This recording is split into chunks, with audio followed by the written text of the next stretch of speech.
Well, what's up, guys?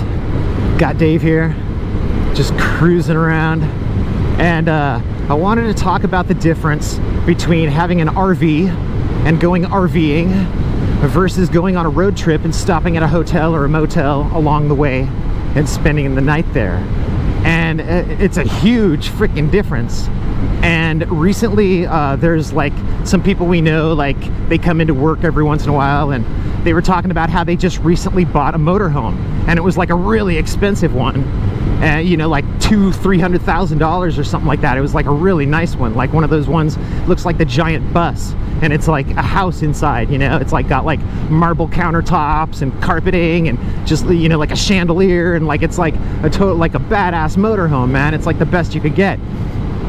And they're like, yeah, you know, like we're sick of staying in hotels, you know, everywhere we go and wasting our money on, you know, spending a night here and a night there, you know, and forget that, dude. We're just gonna buy an RV, and from now on, now we're like, we could stay everywhere for free, you know. And my boss was like, it's not exactly free, because you still gotta pay. Like if you park your RV at like an RV park or something, sometimes you gotta pay, you know, like, and sometimes, like if it's a really nice one and it's got all the hookups and stuff, it'll be a lot, you know. It'll be like you know, half or three-quarter, or sometimes even the same amount as a hotel room would have been for the night. And these people thought that it was just going to be like all like happy-go-lucky, like the easy way to go type of thing, and they didn't realize how much work is actually involved in owning an RV and preparing it to go on trips and then cleaning it up after the trip. And there's a lot involved in RVing that people don't think about before they get RVs. And these people that I am talking about, they are now selling their RV and they're just like, yeah, it's just too much work, you know. We tried it and it's just a nightmare, you know, plus all the stress of driving that giant vehicle from here to there. And like some of the places that they like to go was like up through canyons and stuff, and it was like really scary for them because they're like a little bit older, you know, and it's like harder for them to see, maybe, you know, like their eyes are going bad or whatever, and it's really difficult to drive a super large vehicle through a little tiny canyon, you know.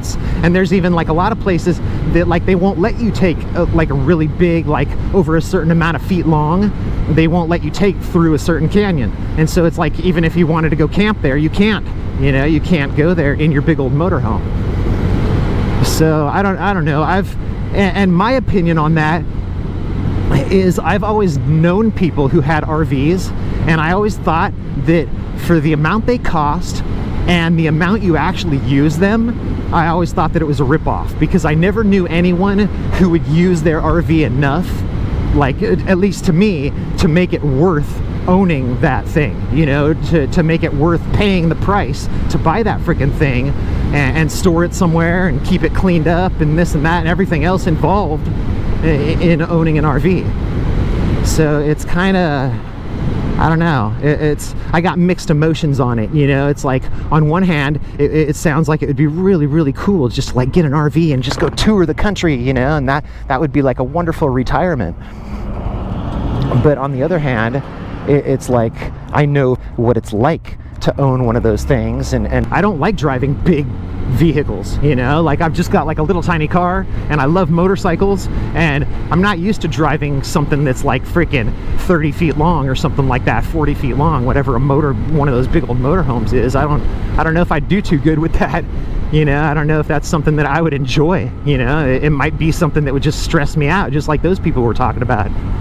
And a lot of taking a road trip for me is the places that you stay, you know. Like I love like a lot of my memories of like going on road trips, like I went up like through Sequoia and Yosemite, and like saw like all the big old, you know, the giant pine trees and stuff, and like the big old sequoias and all the different things that are up there. It was awesome. It was unreal. But a lot of the good memories of that trip were staying in different hotels, you know. We stayed in like 4 different places, you know, like we went up and then we stayed the first night, and then we went a little farther and we stayed the second night, and every place it was totally different, and every place had a continental breakfast, you know, a nice hot breakfast ready for you, like when you wake up in the morning and you go downstairs and you go into the little like the breakfast room or whatever in the hotel, like the lobby, you know, it's like right off the lobby. You go in there and they got like the waffle machine, and they've got like all the different, you know, fresh hot coffee and orange juice and milk, and it's just, dude, it's I don't know, man, I would have a hard time coming up with that like on my own, you know. Like a lot of times, like even if I'm hungry, I really don't feel like making food.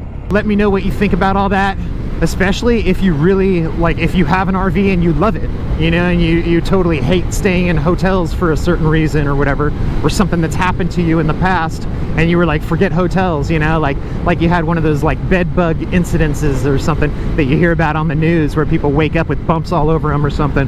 But let me know what you think. It's just my opinion. I'm just rambling, and I love hearing from you guys. I like talking to you in the comment section, so let me know what you think, and I will talk to you in the next video. Peace.